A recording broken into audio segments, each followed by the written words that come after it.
Hey, what's up, slackers? I just finished watching Rise of the TMNT the movie, and I wanted to make a quick little review, so let's go.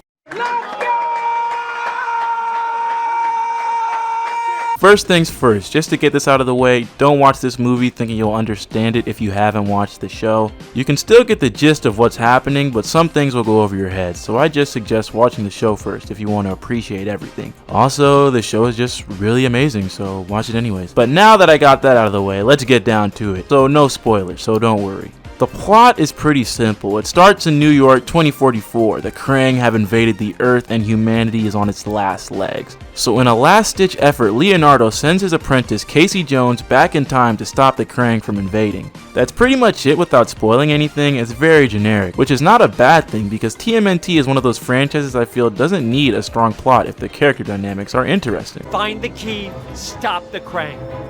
But Sensei! Say it! Find the key, stop the Krang. A perfect example is the 2007 movie, simple plot with great dynamics. That said, how are the characters? These versions of the Turtles are much goofier than previous versions, but because of the stakes, they get a little more serious for this movie. I mean, Leo is bleeding out in the opening, you can see what I assume to be April's dead body, and there are a lot of implied death. I don't think I've ever seen the Krang be so menacing. They are a genuine threat that racks up quite the kill count. What I think this movie is in its essence is really it's kind of an origin story for this version of the Turtles. It starts to show their more famous traits. Why is Raph so angry? Or how does Leo become so serious and really earn the title of leader? This movie is them slowly becoming the Turtles we know and love by bringing in some older aspects of the franchise. I mean, this is the first time they ever even call themselves the Teenage Mutant Ninja Turtles. So in the character department, I think it's great. Most of the characters get in on the action and there's some really good weighty interactions here.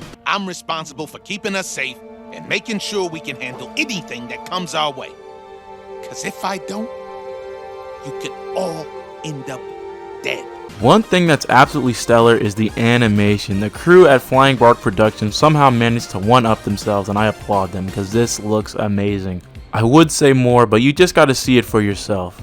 The only thing I'd say I didn't like is sometimes they're a little too silly after something serious happened, and it's like, Jesus Christ, calm down for once. But other than that, I loved it, man. Also, she wasn't really in the movie, and I love her, so that kinda sucks. So all in all, if you like the show Rise, then you're gonna love this movie. And if you don't like the show, then why the f did you watch this video, Jack? It's not gonna change your mind, or maybe it will, I don't know. But yeah, watch this, it's pretty dope. Later, slackers.